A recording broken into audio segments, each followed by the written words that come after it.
जरा एक ऐसे भविष्य की कल्पना कीजिए जहां हम इंसान मौसम को अपने इशारों पर नचा सकें, समंदर की गहराइयों में शहर बसा सकें और इतनी ऊर्जा का इस्तेमाल कर सकें जिसकी आज हम कल्पना भी नहीं कर सकते।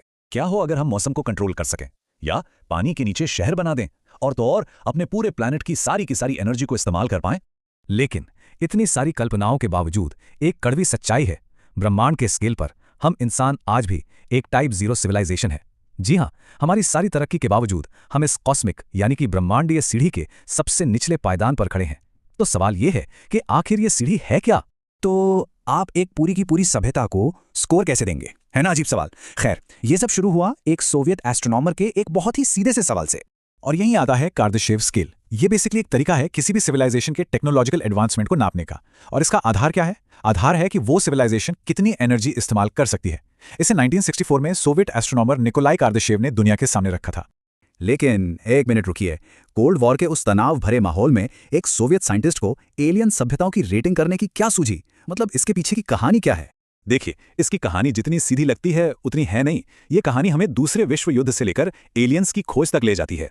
यहाँ पर सारी कड़ियां जुड़ती हैं। देखिए हुआ क्या। वर्ल्ड वॉर 2 के बाद अमेरिका ने ऑपरेशन पेपर क्लिप के जरिए चुपके से जर्मन साइंटिस्ट को अपने यहाँ भर्ती कर लिया।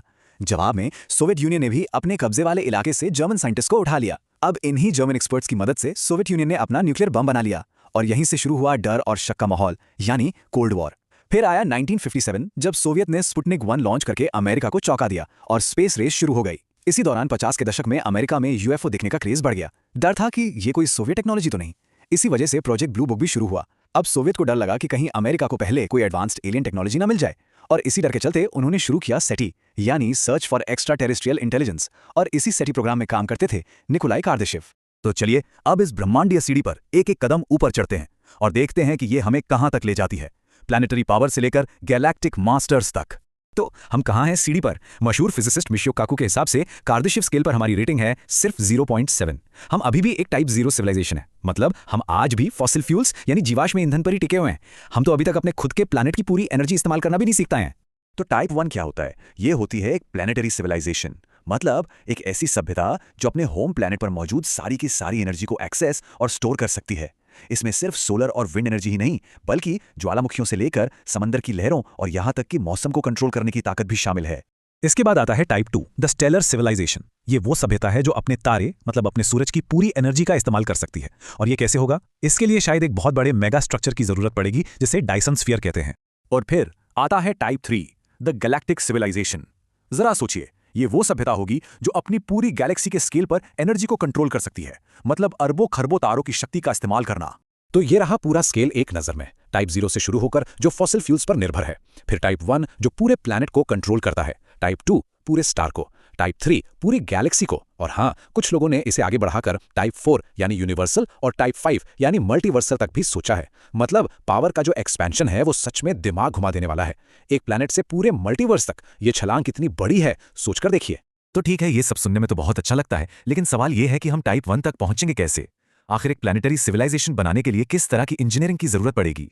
एक टाइप 1 सिविलाइजेशन बनने का मतलब है मौसम पर पूरा कंट्रोल।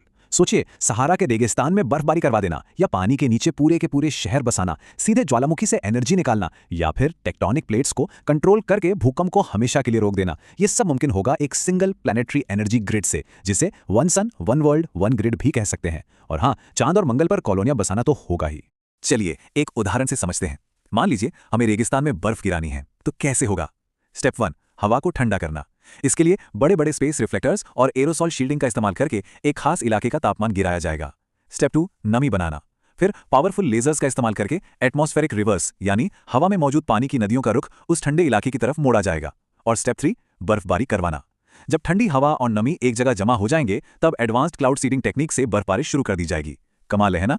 और ये एक बहुत ही शानदार उदाहरण है कि कैसे हम बड़ी बड़ी इंजीनियरिंग प्रॉब्लम्स को सॉल्व करने के लिए नेचर से, बायोलॉजी से सीख सकते हैं। पानी के नीचे शहर बनाने के लिए हमें चाहिए होगा सेल्फ हीलिंग कंक्रीट। देखिए, जो नॉर्मल कंक्रीट होता है वो पानी के प्रेशर से टूट जाता है, लेकिन इस खास कंक्रीट में कैप्सूल के अंदर कुछ बैक्टीरिया बंद होते हैं। जैसे ही कोई दरार आती है और पानी अंदर जाता है, ये बैक्टीरिया जाग जाते हैं। वो एक खास तरह का खाना खाकर चूना पत्थर यानी लाइमस्टोन बनाते हैं और उस दरार को खुद ब खुद भर देते हैं। इससे स्ट्रक्चर और भी ज्यादा मजबूत हो जाता है। लेकिन इस पूरी सीढ़ी पर चढ़ने में एक कदम ऐसा है जो सबसे ज्यादा खतरनाक है, और यही है मानवता का फाइनल टेस्ट।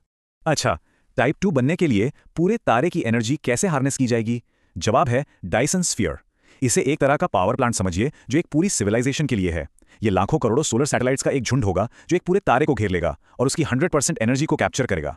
और इसे बनाएगा कौन? शायद सेल्फ रेप्लिकेटिंग रोबोट्स जो मर्क्यूरी जैसे किसी प्लैनेट को तोड़कर उसके मलबे से ये सब तैयार करेंगे। और यहीं पर सबसे जरूरी और डराने वाली बात सामने आती है। यह है हमारी टेक्नोलॉजी और हमारी समझदारी के बीच का फासला। निकोलाई कार्दाशेव ने खुद चेतावनी दी थी और उनकी बात का सार यह है, टाइप 0 से टाइप 1 में जाना सबसे ज्यादा खतरनाक है। हमारे पास न्यूक्लियर लेवल की एडवांस्ड टेक्नोलॉजी तो है, लेकिन हमारा दिमाग, हमारी सोच अभी भी कबीलों वाली है। इससे पहले कि हम एक होकर सोचना सीखें, हम आपसी लड़ाई या क्लाइमेट चेंज से खुद को ही खत्म कर सकते हैं। तो सवाल सिर्फ एक है, क्या हम इंसान इस परीक्षा को पास कर पाएंगे?